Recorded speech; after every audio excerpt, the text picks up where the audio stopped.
जिताने के लिए नहीं।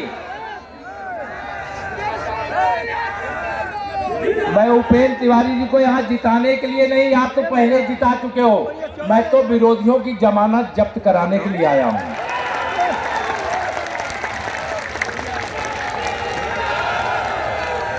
और आप सबका उत्साह और उमंग देख करके, या मैं कह सकता हूं कि जो मैं लक्ष्य लेकर के आया हूं कि ये सपा बसपा कांग्रेसियों की जमानत जब्त करा करके और इस उत्तर प्रदेश और बलिया और फेफड़ा को पूरी तरह से इस प्रकार की बीमारी से सदा सदा के लिए मुक्त कराने का जो मैं सोच करके आया था, आप सब ठान करके बैठे हो। सही है ना? मैं आप सबका अभिनंदन करता हूं। मंच पर हमारे भारत सरकार के मंत्री, उत्तर प्रदेश के सह प्रभारी, हमारे मित्र आदरणीय अनुराग ठाकुर जी, जिनको आपने अभी सुना है, हमारे बहुत ही प्रिय दोस्त, 2012 से हम दोनों लोग साथ साथ सदन में थे और 2022 तक साथ साथ यहीं पर हैं। मैं बीच में कुछ समय के लिए लोकसभा में गया था, लेकिन लगातार संघर्ष की प्रतिमूर्ति बनकर के आप जहां फेफना का विकास करने की जिम्मेदारी निभाते रहे, वहीं प्रदेश में हमारे मंत्री परिषद के एक जुझारू साथी के रूप में प्रदेश में भी अपनी जिम्मेदारियों को बहुत शानदार ढंग से निभाया। ऐसे उपेंद्र तिवारी जी के समर्थन में आप सबका आशीर्वाद यहां पर मैं मांगने के लिए आया हूं। मंच पर हमारे वरिष्ठ नेता, यहीं आपके पड़ोस के सांसद भाई रविंद्र कुशवाहा जी, वह भी बोलना चाहते तो मैं भी चाहता था बोले, सब सुनूं, लेकिन मेरी आगे सभा लगी हुई।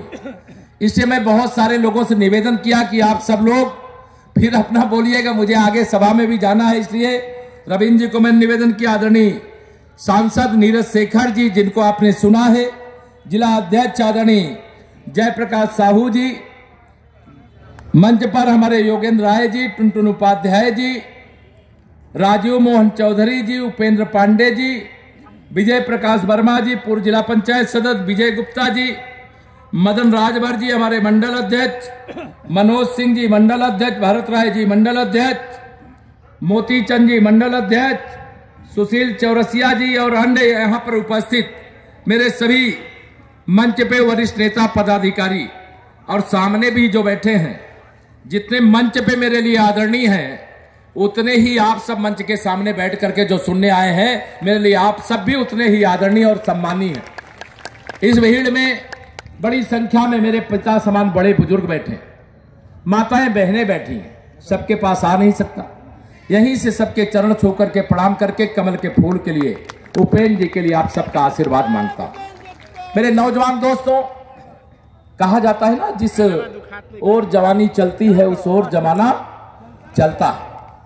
देखिए, सपा बसपा कांग्रेस का युग खत्म हो गया है। खत्म हो गया कि बचा है? अभी इनका युग खत्म हो गया है। इनके पास जैसे कोई कहते हैं, जब किसी डिबिया में तेल, अब तो तेल की जरूरत नहीं पड़ती, बिजली इतनी आ रही है, लेकिन पहले हम डिबिया तेल जलाते, तेल वाली डिबिया जलाते थे ना, और जब तेल कम हो जाता था तो वह डिबिया बड़ी तेजी से जलने लगती थी। जलता था ना दीपक तेजी से जब तेल खत्म होता है। तो इनका तेल खत्म हो गया, इसलिए लबलब फलब जल रहे होंगे, झगड़े कर रहे होंगे, फसाद कर रहे होंगे, विवाद कर रहे होंगे, क्योंकि ये इसी में से जन्म लिए। हमारी पार्टी ने एक लक्ष्य रखा है, वह लक्ष्य है उत्तर प्रदेश के 24 करोड़ लोगों के जीवन में खुशहाली लाना, 24 करोड़ लोगों का बिना भेदभाव के विकास करना। गरीब आदमी के जीवन में अगर हम खुशी नहीं ला सके तो मेरे माननीय प्रधानमंत्री नरेंद्र मोदी जी का स्वप्न अधूरा रह जाएगा। वह तो गरीब मां बाप की कोख से जन्म लेकर के गरीबों की सेवा में अपने आप को न्यौछावर कर दिया, मां भारती की सेवा में अपने आप को न्यौछावर कर दिया। जिस दिन से प्रधानमंत्री पद की शपथ ली है, उस दिन से एक दिन की भी छुट्टी लिया है क्या माननीय मोदी जी ने? सुना है क्या आप लोगों ने?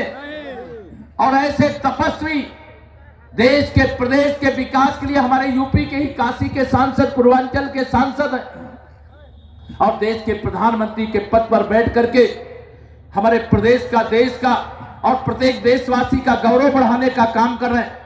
मैं आप सब लोगों के सामने आज यहां पर यही कहने के लिए आया हूं, पिछली बार भी मैं आपके बीच में आया था 2017 में, जब मैं प्रदेश अध्यक्ष था। आप में से थे उस समय कुछ लोग? सब लोग थे।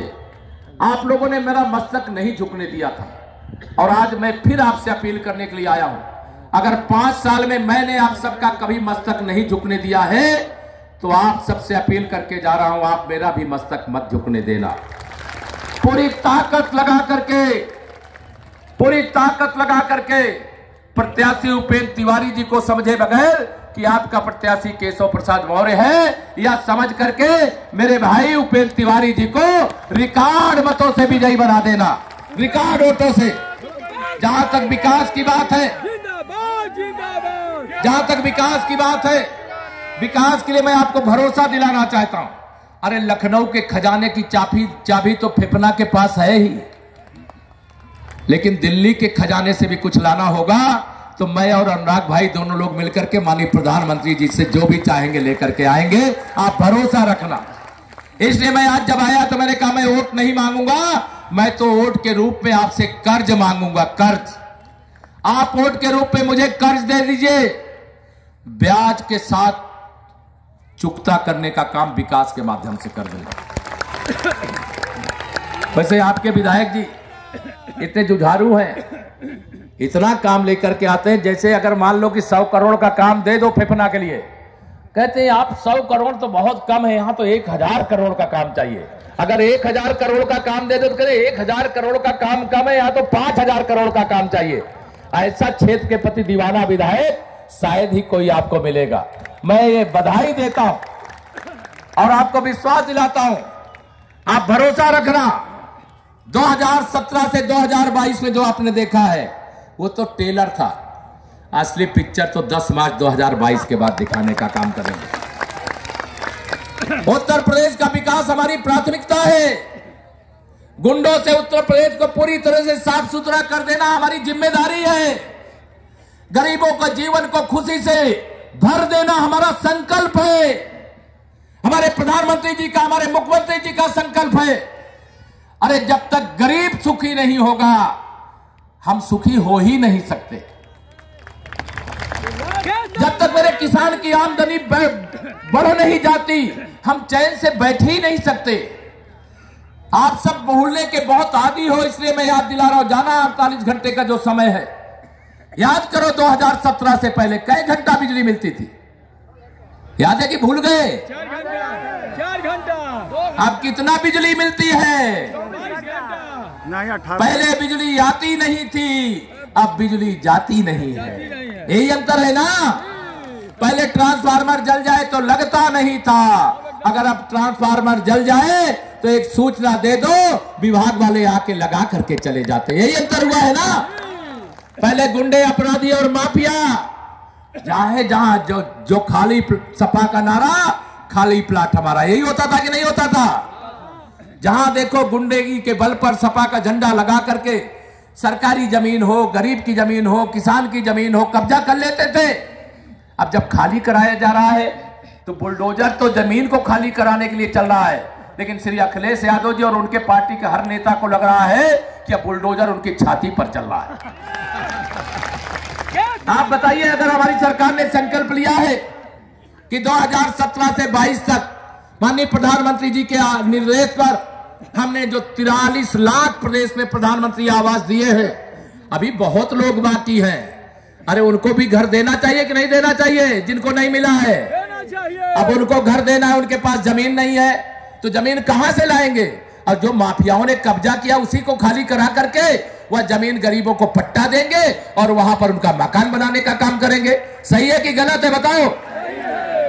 अब इससे इनको दर्द होगा विरोधियों को, लेकिन हमें इनके दर्द की चिंता नहीं है। हम चाहते हैं ये दर्द से कराहें और मेरे गरीबों का दर्द दूर हो जाए, ये हमारी चिंता है। इनको गुंडों की चिंता है, हमें गरीबों की चिंता है। इनको भ्रष्टाचार करने वालों की चिंता है, और हमारे प्रधानमंत्री जी से लेकर के मुख्यमंत्री जी से लेकर के हम सबको जिन लोगों ने भ्रष्टाचार किया है उसे भी वसूल करके गरीबों के चरणों तक पहुंचाने की चिंता है। हमारे इनके बीच में यही अंतर है। हमारा लक्ष्य गरीब कल्याण, गरीब का विकास है। हमारा लक्ष्य भर्तियों में भ्रष्टाचार को खत्म करके प्रतिभा के आधार पर युवाओं को आगे बढ़ने का मौका देना। हमारा लक्ष्य आत्मनिर्भर भारत, आत्मनिर्भर उत्तर प्रदेश, आत्मनिर्भर बलिया बनाना है। और इनका लक्ष्य आत्मनिर्भर केवल इनका परिवार होना चाहिए, इनके गुंडे होने चाहिए, इनके माफिया होने चाहिए, इनके प्रत्याशी विधायक सांसद होने चाहिए। इनका लक्ष्य घिनौना है, इनका लक्ष्य गरीब विरोधी है, प्रदेश विरोधी है, जन विरोधी है। इसलिए मैं आप सब लोगों को आज यहां पर अपील करने के लिए आया हूं। यह चुनाव नहीं, 2022 का विधानसभा चुनाव केवल यूपी में नहीं हो रहा मेरे भाई बहनों, प्रदेश में और बहुत जगह हो रहा है। लेकिन चर्चा केवल यूपी की क्यों होती है? यूपी की इसलिए होती है कि सारे विरोधियों को लगता है कि अगर यूपी में बीजेपी को रोक लेंगे तो पूरे देश में मोदी जी को रोक लेंगे। यही सोचा है कि नहीं सोचा इन लोगों ने? और इस सोच के साथ